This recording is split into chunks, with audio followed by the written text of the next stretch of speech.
Hi guys, hi, hello, welcome back to my YouTube channel. If you're a returning subscriber, thank you so much for coming back. If this is your first time to see my face, hi, my name is Mariana Mobode. I'm a YouTuber based in Abuja, Nigeria. So guys, you're already on the vibes. We're growing, we're almost at 1k. Thank you guys so much for the love, for the new subscribers. Thank you guys so much. I think probably when I get to 1k, I'm going to do get to know me so that my new subscribers we all know me better. But till then, let's just keep rolling. Please do not forget to subscribe if you haven't subscribed. The people that haven't subscribed but watch my video are more than the people that subscribed, so please subscribe. Okay, thank you.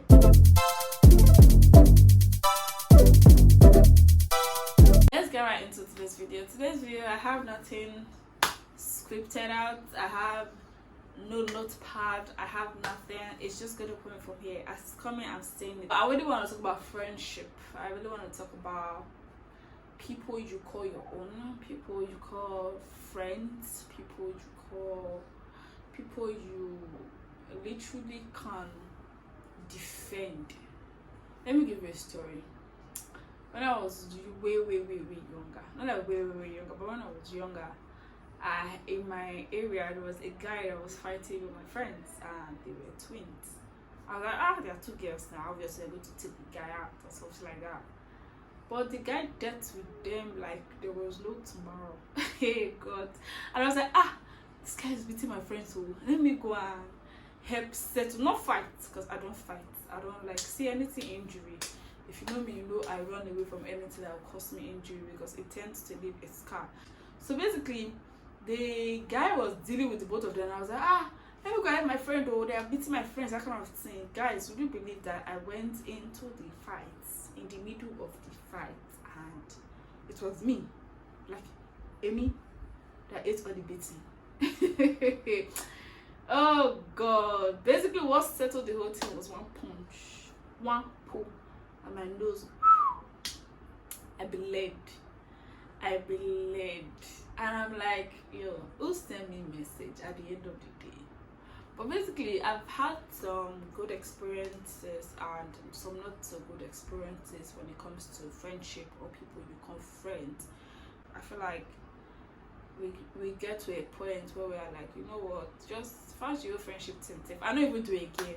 My friend Vivian used to always laugh at me that I am our friendship. And at the same time, Vivian is the same person. Vivian, I'll call you out. Vivian is the same person that used to be like, Moya, you're not lucky when it comes to friends.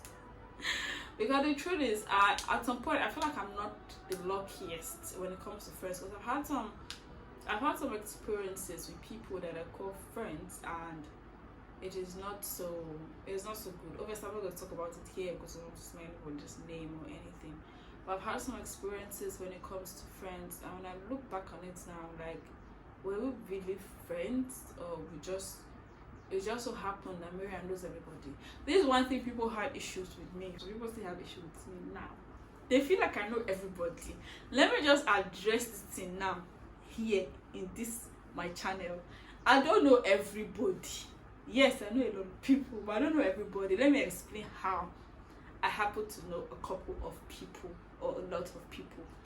First of all, there is no way you will grow up in a place like Ekpoma and you will not know people. I grew up in Ekpoma, Edo State. That's where I'm from. So there's no way you will grow up in a town like that that's small and you will not know people. And I knew people and I knew my way around my area. So hence I knew people from there. I knew people from my church back then, Church of Commission.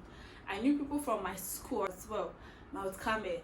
And then Ambrose Ali primary school, because I went to primary school. Ambrose Ali primary school. I have friends that were in the secondary, so I used to go to secondary to visit them as well. That's another one. Then my church, I knew people from there. Then the Catholic church in my town, I knew people from there because a lot of my friends from my school used to go there, so to write the same thing. Now moving on, university. Let me just talk about this other secondary schools. I went to like 3 secondary schools, so obviously I made friends in 3 of them. And in primary school I went to 2, so obviously I made friends, that kind of thing. You know, like some people that are in one school from the day they know how to say dada till they drop their pen, they're in one school nursery, primary, secondary, and then go to the higher institution of that school. Do you get? And they basically maintain the same line of friends. But mine wasn't like that. I went to 3 secondary schools, if you're going to include the schools that I wrote my WAEC and NECO. 4, 5 rather. So I met people, and then going to Uniport, I schooled at the University of Port Harcourt. I studied geology and mining technology. If you don't know, just saying. Going to Uniport, I did PDB, which Uniport called basic. I met people like Vivian, Promise, David. What's that weirdest name again? It's unavailable. I can't believe Jonathan. His rubbish name sticks better than his real name. Jonathan, maybe a lot of wonderful people. Yeah. So let me give you where the whole Mariano people now come about. Now we got to 100 level. I was going for nursing. I did not get it. I got geology and mining. Now we go to 100 level. Maybe I went to pharmacy. David, Jonathan, they went to engineering. Different sections, but they went to engineering. Vivian went to nursing. So basically, if I'm going to this person's department to greet the person, I'm meeting the person's new set of friends. So I'm greeting them as well. If I'm going to nursing to meet Vivian, I'm seeing Christy, Tony, Joy, I'm Claire, I'm hailing all of them. I've made friends. Engineering, that's for one group. Now, we're not talking about my own department. Junior colleague, senior colleague, that kind of thing. Now, let's talk about church. Let's talk about church. Chapel of the Annunciation. Guys, I met people there. And not just people in the church, I met people in the choir. How is it possible that I will not know people? Because like if my friends are working with me from school gate to Freeman, then one of do the entire receive lectures, and I stop along devote to meet people, and they'll be like, you know everybody. In my head, I don't really know a lot of people. Yes, I know them by their faces, as well. We used to see very well and everything. But the truth is, I don't really know them.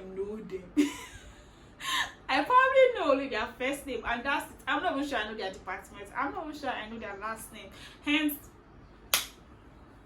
yeah, I guess you can say I know a lot of people thinking about it now, sure. But I'm happy with the people that I've met along the way. I'm happy with the friends that I've made along the way. Even the ones that are my younger sister's friends, or the ones that are way younger than me, that are like friends, but they're like younger ones, still my younger ones, that kind of thing. And I have friends.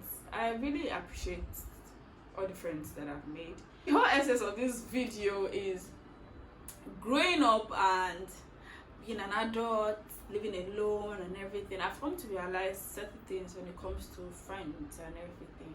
I'm not the all-out kind of friend. I will not lie for you. I'm not the all-out kind of friend. But at the same time, I'm that one friend that you can call when you need something. Doesn't have to be finances. I'm not a richest person, I know. Trust me. It doesn't have to be finances, but when you need somebody to listen to, for some weird reason, I have an habit of listening to people more than I talk to people. So if you need somebody to just talk to, I'm there.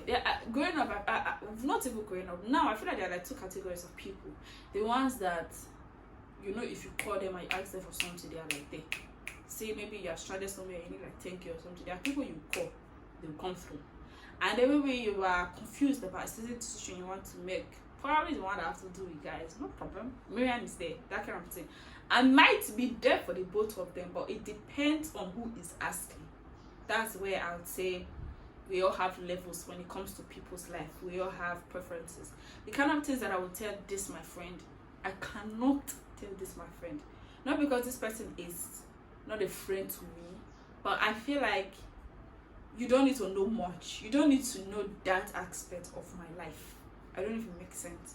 I feel like you don't need to know that aspect of my life. So when it comes to friendship, I'm grateful for all the friends that I've made, honestly. I'm grateful for the ones that I have fallout with. I mean, I'm grateful for the ones that I've had fallout with, because I feel like we get to a point where we actually have to realize, like, you know what, it will be best for me and you if we just, let's just go. Like, let's just part ways. Because friends have done things to me. Forget about that I'm a very happy or smiley person, and I tend to mingle well with people, or I tend to have a lot of people in my corner and everything. Friends can be really mean. friends can be really unreliable, friends can be really inconsiderate. Let me use that word. A lot of friends can be very, very inconsiderate. People see me as a simple person, as a person that you can literally throw anything on, she will take it. People, a lot of my friends call me a strong woman, we're strongest, we're strongest. In my house, I am crying myself to bed because you don't know the shaking that I've seen that day. I am an overthinker. Let me put it like that. I'm an overthinker. So if something doesn't go the way that I want, I'm thinking of every possible scenario. I'm thinking of how it should have gone. I'm thinking of, oh, probably this is what I would have done to make it better. I'm thinking of, why did I not do it like this? I'm thinking, like, the whole thinking is a lot. It gets to a point, it's a lot in my head. I feel like I want to explode. I feel like I want to scream. I just end up crying, basically. You cannot embarrass me in public. You cannot shout at me in public and we cry. I think I've gotten to a point in my life where what is disturbing me is not what is disturbing you. Like, you have a lot on your plate, you are living your own life, you're trying to figure yourself out, you're trying to do the things that are best for you. And I get it. I'm rooting for you. I get it. But so am I. But one thing that I will not appreciate is you bringing your mess into my own calmness that I have tried so hard, so hard to contain. Here's another fun fact or point in my life is the things that take people probably 5 months or even 3 months to wrap their head around, to overcome, or to, it takes me way longer. It takes me way longer because I'm the type of child growing up, I tend to be attached to something. If you give me something and then you tell me hold on to it, for some weird reason, I'm not going to throw it away. I have a letter that my friend Yvette wrote for me since 2012. I still have that letter. I have a cardigan that my mom gave to me for more than 10 years. I still have that cardigan. I tend to hold on to things a lot, not because I cannot just easily let it go, because it's a letter. It's a letter. This is like how many years ago. The thing that she even said in the letter was about admission and everything. She has graduated herself, she's working. Why am I still holding why am I still holding on to the letter? I have married her probably because I've not seen her yet. So that letter is like the only thing that's giving me like the closest you get. I'm not kind of person that it takes me a long time to let go of things. Before you do me bad, think about it 2 times, because you're going to be messing with my mental health. Let me just put it out there. You're going to be messing with my mental health, and it's not going to be funny if I get to a stage of, do you get? I don't easily forget things. Let me just be very realistic. I don't easily forget things, but when I get to a point of I don't care, like I don't care anymore, it's hard for me to reverse. I'm a nice person. That's where I feel like my problem is. I'm a very nice person, and I will hit my chest anywhere I say it. Mayan is a nice person. There's nothing anybody wants to tell me. I'm a nice person, and most times I feel like a lot of people get away with doing things to me because they feel like she's a nice person, she's not going to be here. Let me just conclude with this. I think when you get to a point of realizing where you place yourself or where they place you in their lives as friends, I think you will feel more comfortable and more at peace with yourself. Let me put it like that, more at peace with myself. I have become more at peace with myself when I've come to realize the places that people place me in their life. And I'm like, I'm fine with that. Like, I'm very fine with that. It's just that I wish you had said it earlier. I wish you had said it earlier, because I feel like I've been too invested in this friendship, but at the end of the day, it's like the friendship was one-sided. I really wish you had said it earlier. But it's fine, because we still have a long way ahead of us to go, so I'm gonna move. Regardless, you're gonna be fine. That's what people don't get. You're gonna be fine regardless. Thank you to my friends, thank you to the ones that are still here, thank you to the ones that are gone, that are dead, but we're no longer mingle. But yeah, thank you guys so much for always watching my video, and thank you for coming to watch me rant, because I'm not so sure I had a video in mind to upload this week, so I needed to upload something outside my normal video. So yeah, thank you guys so much for watching, and I will catch you guys in my next video. Today, Maya loves you.